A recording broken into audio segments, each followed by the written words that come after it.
Welcome back to Dirty 20, everyone. Prepare yourself for some magipunk, as today we take a look at the campaign setting of Eberron. Let's get on with the show.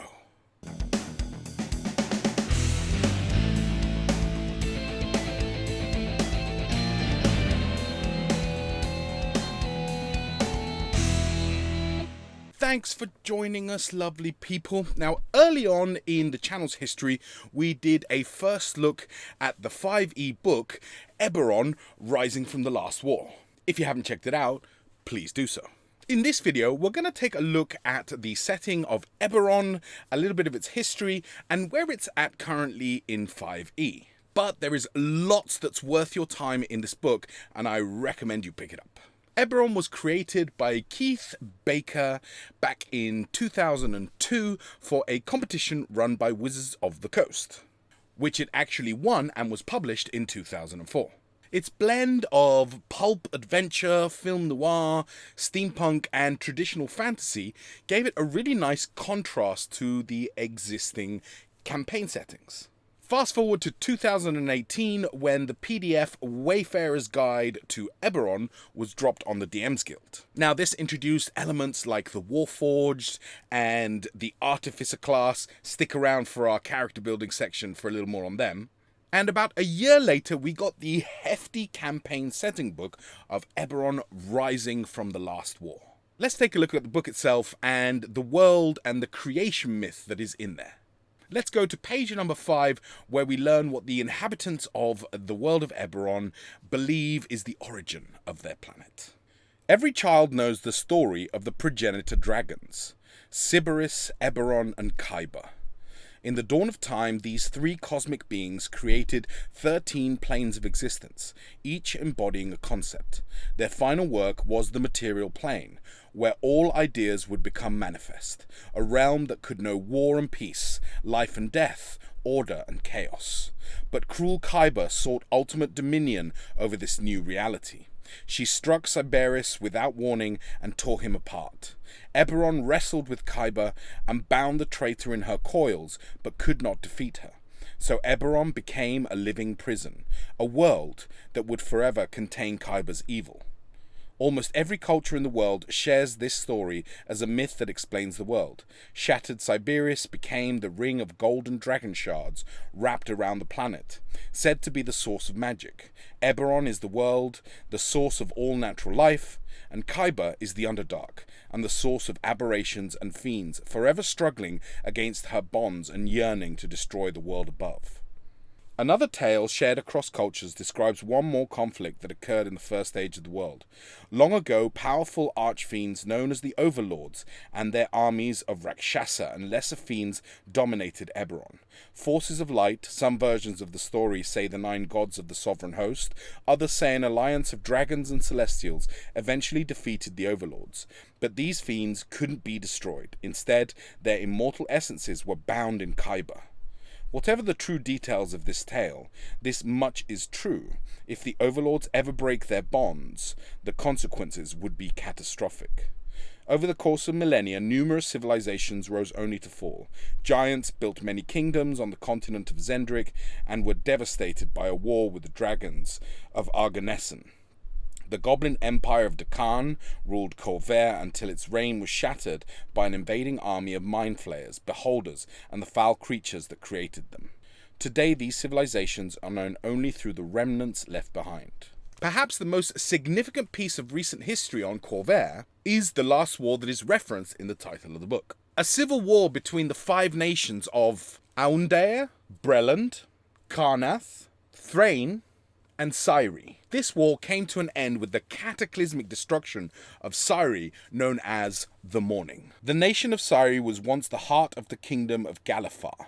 The last war took a heavy toll on Syri and its citizens, as the nation became a primary battleground where the 5 nations crossed swords. But no one was prepared for the disaster that struck in 994 YK. Accounts of the morning vary. Some say that a blinding light engulfed the battlefield near Saren Road. Others say that the dead grey mists rose in the capital city of Metrol and spread from there. Within the space of one day, the nation of Syri had been engulfed in a wall of mist. and anything caught within the mists was horrifically transformed. Over 1 million sirens were killed on the day of mourning.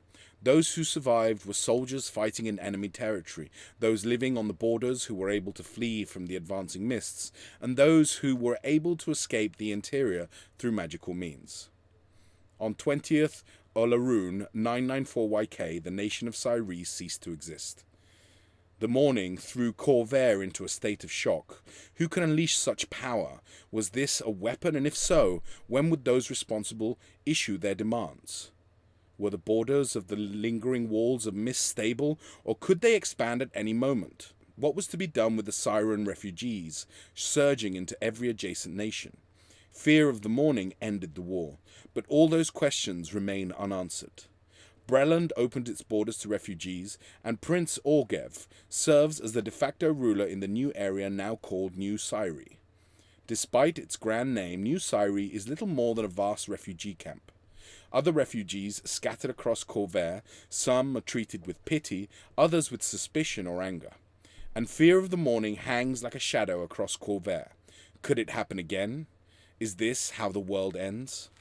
Now this is a great foundation for intrigue and perspectives of lots of different types of characters, whether it's refugees, soldiers, people involved in what actually happened.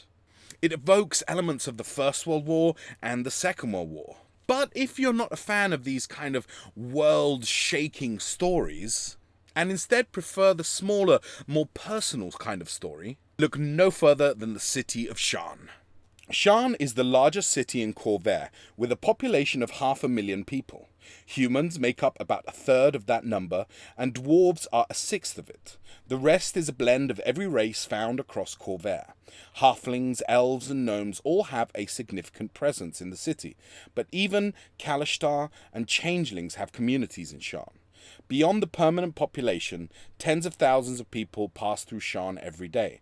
Refugees from the war still find their way to the city, along with tourists, spies, merchants, and folk hoping to find their fortune in the grandest city in Eberron. Shan stands above the Dagger River and its eastern tributary, the Hilt. It's an important port for anyone dealing with Aranel, Zendrick, or Sarlona. Mountains line the shores of the Dagger, and the Shan can't spread out, so instead it has grown ever upwards. The city is primarily made up of these quarters: Central Plateau, Dura, Memphis Plateau, North Edge, and Tavik's Landing. At the hub of each of these quarters is a cluster of enormous core towers. A web of bridges and platforms connects many of these vast spires, and smaller turrets sprout from the edges of the core towers. The district of Skyway floats above the highest towers, while the tunnels of the cogs stretch out below the lower city. In between those extremes, each of the quarters is divided into an upper ward, a middle ward, and a lower ward. Each ward is made up of a number of districts, so that the location of a place in Shan can be expressed with a combination of a ward name and a district name. Now, regular watchers will know how much I love a city setting. And Shan really is a perfect city to kind of develop a campaign in. Perfect for a criminal underworld style campaign, as shown on page 245. Crime is part of everyday life in Shan, and just as in any other city, sometimes such acts are carried out by people who have no ties to organized crime. An upstanding citizen could be driven to murder by passion. A refugee could become a cutpurse out of desperation. The rowdy Brellish veterans who call themselves the Broken Bridge Brawlers don't think of themselves as criminals, and they have no connection to any larger organization. Any professional criminal in Shan, however, is likely to be affiliated with one of 4 organizations. The Borouma Clan is the most entrenched and widespread of the 4, and has dominated the business of crime in Shan for centuries. The group, called Dask, is on the rise, directly challenging the Boromars. The Tyrants and the House of Tarkanan are smaller organizations with more specialized areas of operation. Each of these organizations has a core of operatives and enterprises under the direct control of its leaders, but each also has a network of secondary relationships. For example, the Little Fingers are a group of pickpockets and cutpurses that work in the bazaar of Middle Dura. They aren't directly tied to the Boromar family, but the master of the gang pays a tithe to the Boromars, and if the Boromars send word to them that certain targets are to be avoided, the Little Fingers do so. In return, the Boromars ensure that the Shan Watch in Middle Dura largely leaves the Fingers alone. So although the Borouma Clan itself has a few hundred members, it has interactions with thousands of criminals throughout the city.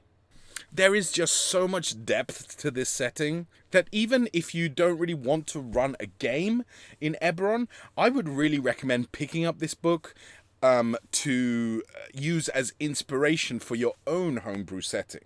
Because like I say, it's a really great shining example of all the elements that you need for a good setting. Last few things I wanted to mention though. Airships, lightning rails, and dinosaurs. That's right, there are dinosaurs in this setting, and not just that, but the halflings of the Talenta Plains... Actually, let me just read it to you. The halflings of the Talenta Plains have no cities and no industrialized magic, but they do have dinosaurs. The halflings domesticated the dinosaurs of the plains and used these creatures as mounts, livestock, and beasts of burden. A sacred bond exists between a hunter and a mount, and few people are prepared to face a raging halfling barbarian riding a furious clawfoot raptor. I am so tempted to make a dinosaur-riding halfling barbarian, oh my god. Now, before we go to our character creation section, please make sure you have subscribed if you haven't already, as it really helps the channel. And give this video a like if you've gotten this far. Okay then everybody, so as always we are using 5th edition character sheet as our favourite app to build these characters, and today we're going to go a little off the beaten track because we talked about the setting of Eberron, and in Eberron they have some pretty cool things. They have, for example, changelings, which I have never played a changeling. I would be very interested to hear from anyone who has. But the one which I think is perhaps most kind of iconic for Eberron is the Warforged. The Warforged are creatures that were created for the war, and imbued with magical life, and now the war's over, and, you know, what are they supposed to do, right? And for our class, we're going to go with Artificer. Again, a really iconic kind of class that comes out of Eberron. It's actually one of my favourite classes to play, even though I've only ever played once in Eberron. I believe, back in when I played 3.5. For our background, we're going to go with Soldier, because, again, all the Warforged, in theory, were created to fight in the war. Now, we get to select a skill, and I want a quite intelligent... Artificer. Artificers are only the second class, which is intelligence based, which makes them interesting. So we have spells and the like. But for my first skill, I'm going to go with Arcana. And then I am going to go 16 intelligence. I'm going to go... Now then... What do I want? Okay, so I'm going to go 15 Dex. I'm going to go 12 Con. I'm going to go 11 Wisdom. 10 Charisma. And am I dumping Strength? Oh, no, I don't want to dump Strength. What do I do? What do I do? What do I do? Okay. I'm going to dump Charisma. I guess, again, you know, Warforged are kind of like robots in a way, so it makes sense that they wouldn't necessarily be that charismatic.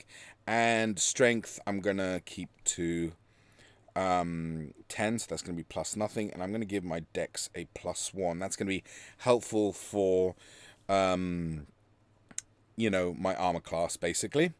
I get 2 more skills. I'm going to go Investigation and I'm going to go Perception.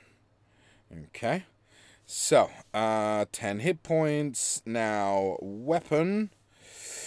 We're going to go melee. I don't know what to go. I'm going to go quarterstaff, and I'm going to explain why in a minute, because we're going to level up to level 3, and that's where the artificer really starts to get really interesting. So I'm going to go quarterstaff, and for the other one, I'm going to go... Let's go spear, because you can throw a spear. Okay, light crossbow, some bolts, studded leather. Let's actually go scale mail. Yeah, let's go scale mail. That's medium. No, studded leather. Now, what are we going to call him? We're going to call him... I'm going to go a little bit Star Wars-y. And I'm going to go with... TR11.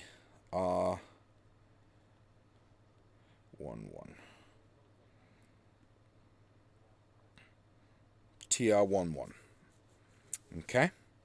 So armor class of 14. You're going to see why that is like that in a minute. Okay.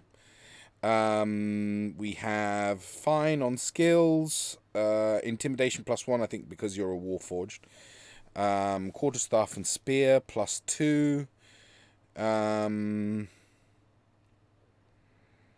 I may want to go with a versatile, not with a versatile weapon, sorry, with a finesse weapon, actually, because then I can use my, let's do that. Let's add a weapon. And what? No, sickle is light. Let's see, hand axe, light thrown. Are any of these melee? Are any of these finesse? Maybe not. Maybe it's just the... maybe it is the martial weapons.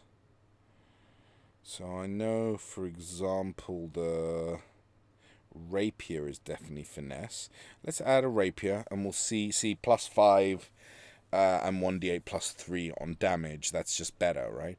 Let's see what we get... as our features and our proficiencies and stuff like that. So, Warforged features. Disease doesn't affect you. You resist poison and gain advantage versus poisoned. You don't breathe, sleep, eat, or drink. That is actually kind of a big deal when you have it. It can be very interesting and solve a lot of problems. But... you can't move but are otherwise conscious during long rests, and they take only 6 hours, meaning that, you know, you don't actually need someone to take a shift on watch. Armor works differently for you, and your AC increases by 1. Let's have a quick look at that. Okay, so Integrated Protection is the name of it. Your body has built-in defensive layers, which can be enhanced with armor. You gain a +1 bonus to armor class, which is why our armor class currently is 13. 10 plus our dex, +1. You can don only armor with which you have proficiency. To don armor, you must incorporate it into your body over the course of 1 hour, during which you must remain in contact with the armor. To doff armor, you must spend 1 hour removing it. You can rest while donning or doffing armor in this way. While you live, your armor can't be removed from your body against your will. So that is literally this idea, right? Now, armor proficiencies. Light and medium and shields. Simple weapons, so we wouldn't actually be able to use this rapier. I'm just going to get rid of it, okay? But it's not going to be an issue once we level up, okay? Now, armor, light or medium. So currently armor class of 14. Let's have a look. We went with studded leather, I think, but let's say we'd gone with scale mail. Our armor class would be 17. 19 if we added a shield, which is not bad. Okay, let's apply that. Okay, scale mail armor. And what we're going to do is we are going to level up, and we're going to stick with Artificer. Okay. Now, you'll notice cantrips and spells. We haven't actually chosen any of those yet. Let's do that now. Okay, so I'm going to go with Mending. Now this, I believe, can it restore, or is it the opposite that I'm thinking? Because I know that some spells can restore hit points to Warforged. So, for example, Mending is a cantrip. Lasts 1 minute. It's touch, and the spell repairs a single break or tear in an object you touch, such as a broken chain link, 2 halves of a broken key, a torn cloak, or a leaking wineskin. As long as the break or tear is no larger than 1 foot in any dimension, you mend it, leaving no trace of the former damage. This spell can physically repair a magic item or construct, but the spell can't restore magic to such an object. So that's interesting, right? But we're going to go with Mending. It kind of goes thematically with the whole artificer thing. Someone who, creates gadgets and makes things. I think that it is a good one. Another one that I'm going to go with is Firebolt. I like the idea that T11 has a integrated, piece of machinery, which is a Firebolt. Then, you've got Mage Hand, you've got Guidance. Those are always kind of good ones. Light, you don't have Dark Vision, unfortunately. Message. I'm going to go with Message. I like Message a lot. It is eternally useful. You can't believe how many times a party has been, befuddled by the fact that they've split up and they can't communicate with each other. So having something like Message, is a very, very positive thing. Okay, I've actually kind of jumped the gun, and I've taken 3 cantrips when it's only 2 I can take. Which one would I get rid of, though? That's a toughie. I think Firebolt you need because it's an offensive cantrip. Message is incredibly useful. I'm going to get rid of Mending because it's nice. It goes with the theme of the Artificer, but it's kind of the least interesting.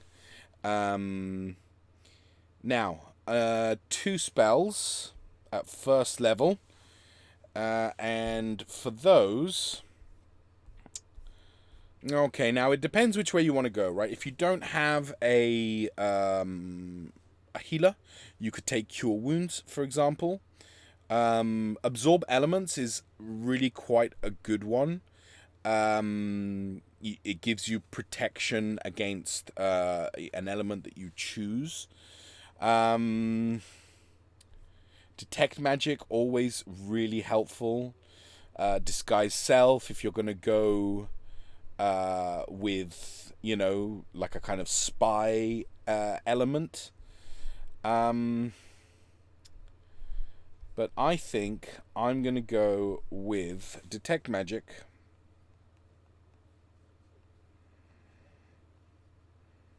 As I'm going with like a good, a very well versed in magic kind of artificer. And I'm going to go with Fairy Fire. Now, this one is basically... It's the only way you can really deal with a invisible creature at low levels. Gives you advantage on attacks against creatures that fail their save, and so it's good. It's a good support spell, and yeah, I think it'll do me quite nicely. Now then, so. Soldier feature. You have influence within your former army or organization. Now, Artificer features. As an action, use tools to give a tiny object a visual, auditory, or olfactory effect. Okay, so this is called Magical Tinkering, and you learn how to invest a spark of magic into a mundane object. To use this ability, you must have your thieves' tools or artisan's tools in hand. You then touch a tiny non-magical item as an action and give it one of the following magical properties of your choice. The object sheds bright light in a 5-foot radius and dim light for an additional 5. So that's nice if you don't want to take the light cantrip, for example. Whenever tapped by a creature, the object emits a recorded message that can be heard up to 10 feet away. You utter the message when you bestow this property on the object, and the recording can be no more than 6 seconds long. Message to give to someone, for example, very roleplay kind of thing. The object continually emits your choice of an odor or a non-verbal sound, wind, waves, chirping, or the like. The chosen phenomenon is perceivable up to 10 feet away. Very good for distractions, if you're trying to, get a guard away from his post. Finally, a static visual effect appears on one of the object surfaces. This effect can be a picture, up to 25 words of text, lines and shapes, or a mixture of these elements as you like. The property lasts indefinitely. As an action, you can touch it to stop it. And you can bestow this magic on multiple objects, touching one object each time you use this feature. Though a single object can only bear one property at a time. The maximum number of objects you can affect with this feature at one time is equal to your intelligence modifier. In our case, our intelligence modifier is very nice. It's +3. So we can do 3 objects to, cause mayhem. And then you learn 4 infusions which you can use on 2 objects at once. Now, this is infuse an item, okay? So, you learn 4 infusions, right? And you can use on 2 objects at a time, right? So you learn 4, but you can only really use 2, right? One item can only take 1 infusion. And this is where the Artificer kind of starts getting really, really cool. So, to infusing an item, whenever you finish a long rest, you can touch a non-magical object and imbue it with one of your Artificer infusions, turning it into a magic item. An infusion works on only certain kinds of objects as specified in the infusion description. If the item requires attunement, you can attune yourself to it the instant you infuse the item. If you decide to attune to the item later, you must do so using the normal process. But let's have a look at what infusions I might take at this point at level 2. Okay, so a bunch of them have prerequisites. For example, one of the coolest one, Arcane Propulsion Armor. It's a suit of armor, requires attunement. The wearer of this armor gains these benefits. The wearer's walking speed increases by 5 feet. The armor includes Gauntlet, each of which is a magic missile weapon that can be wielded only when the hand is holding nothing. The wearer is proficient with the gauntlets, and each one deals 1d8 force damage on a hit, and has the thrown property with a normal range of 20 feet and a long range of 60. When thrown, the gauntlet detaches and flies in at the attack's target, then immediately returns to the wearer and reattaches. How cool is that? The armor can't be removed against the wearer's will. If the armor is missing any limbs, the armor replaces those limbs. Hands, arms, feet, legs, or similar appendages. The replacement function identically to the body parts they replace. Yeah, sick. But prerequisites, you have to be a 14th level Artificer. Okay, so let's have a look.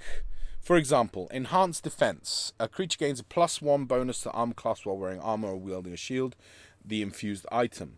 The bonus increases to +2 when you reach 10th level in this class.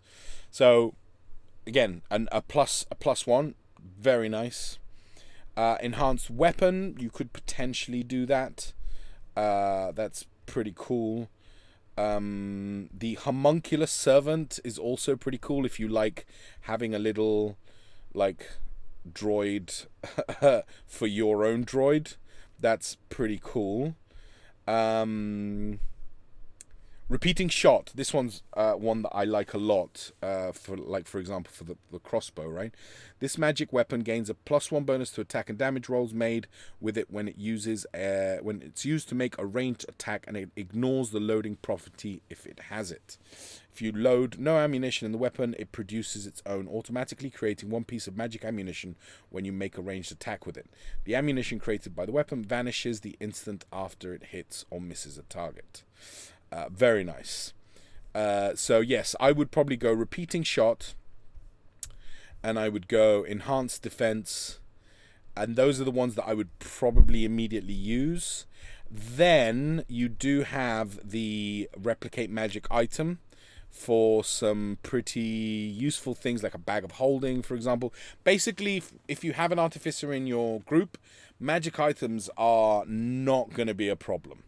It's going to be very easy for you to grab them. But then you have some really cool stuff: repulsion shield, spell refueling ring, just really, really interesting, cool stuff. Now, at this point, let's finally level up to level 3. We're going to stick with Artificer. This is where we get to choose our subclass. And you have a choice of, for example, Alchemist. Heal and deal elemental damage using potions and elixirs. Interesting. Armorer, infuse your armor with potent magic. You're just going to be like, just so tough. Artillerist, which is my all-time favorite. Use magical explosives and cannons. And then Battlesmith. Gain martial weapons, a magical construct to defend you, and use intelligence to attack. All of these are really quite cool, and I've explored 3 out of the 4. The only one I haven't tried is the Alchemist. But I've got to go with my Artillerist, easily my favorite. Now, we get Shield and Thunderwave from taking that subclass. And let's have a look. Right. You can take an hour to make a set of Artisan's tools. Again, not crazy useful, but actually for the Artificer, tools and things like that are quite important. So useful. And you can make a magical cannon. That's right, you can. And how does this work? Well, the Eldritch Cannon. At 3rd level, you've learned how to create a magical cannon using woodcarver's tools or smith tools. You can take an action to magically create a small or tiny Eldritch Cannon in an unoccupied space on a horizontal surface within 5 feet of you. A small Eldritch Cannon occupies its space, and a tiny one can be held in one hand. Once you create a cannon, you can't do so again until you finish a long rest or until you expend a spell slot to create one. Important. You can use spell slots in order to bring it back. And I feel like it's a little bit like with the Paladin, where spells are nice, but you want those smites, right? And here I would say that, yes, spells are very nice, but I think that uses of the Eldritch Cannon are pretty amazing. The cannon is a magical object, regardless... you can only have one cannon at a time and can't create one while your cannon is present. That's important to know. Regardless of size, the cannon has an AC of 18 and a number of hit points equal to 5 times your Artificer level, so 15 in this case. It is immune to poison damage and psychic damage. If it is forced to make an ability check or a saving throw, treat all its ability scores as 10. If the mending spell is cast on it, it regains 2d6 hit points. It disappears if it is reduced to 0 hit points or after 1 hour. You can dismiss it early as an action. When you create your cannon, you determine its appearance and whether it has legs. That's right, you can have legs on it. You also decide which type it is, choosing from the options of the Eldritch Cannon table, which we have here. And we can see we have... Let me finish reading this first. On each of your turns, you can take a bonus action to cause the cannon to activate if you are within 60 feet of it. As part of the same bonus action, you can direct the cannon to walk or climb up to 15 feet to an unoccupied space, provided it has legs. So again, you can create these turrets, right, which you can move and activate as a bonus action on top of your regular action. So these things are amazing. Now, Flamethrower. When you activate it, the cannon exhales fire in an adjacent 15-foot cone that you designate. Each creature in that area must make a dexterity saving throw against your spell save DC, taking 2d8 fire damage on a failed save or half as much damage on a successful one. The fire ignites any flammable objects in the area that aren't being worn or carried. Force Ballista. Make a ranged spell attack originating from the cannon at one creature or object within 120 feet of it. On a hit, the target takes 2d8 force damage, and if the target is a creature, it is pushed up to 5 feet away from the cannon. And then finally, it is Protector. The cannon emits a burst of positive energy that grants itself and each creature of your choice within 10 feet of it a number of temporary hit points equal to 1d8 plus your intelligence modifier, minimum of +1. So this is just amazing.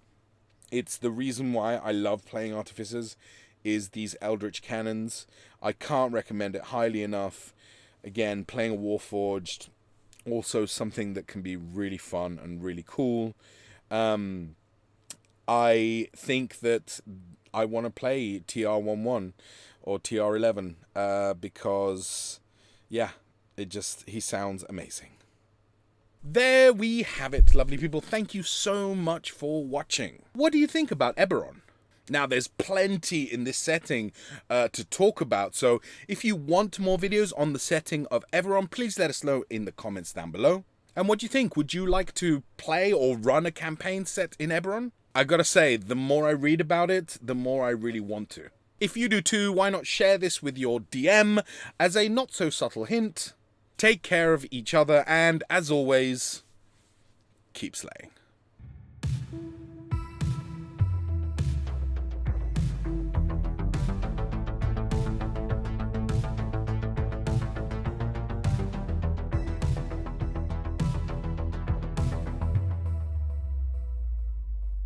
If you've enjoyed this content, then please smash that like button, subscribe, share this around online, and come and visit our website, www.lavictoriaproductions.com, to see all our past episodes, as well as our blog posts and all the stuff that we're currently working on at La Victoria Productions. Why not reach out to us and tell us what you think of our videos? You can reach us on Twitter. @MouthLaVictoria is our producer. We are also on Instagram. I am EnanoLVP, and our producer is Jazzy J. Cherot. We're also La Victoria Productions on Facebook and LinkedIn. Come on by and let us know what you think.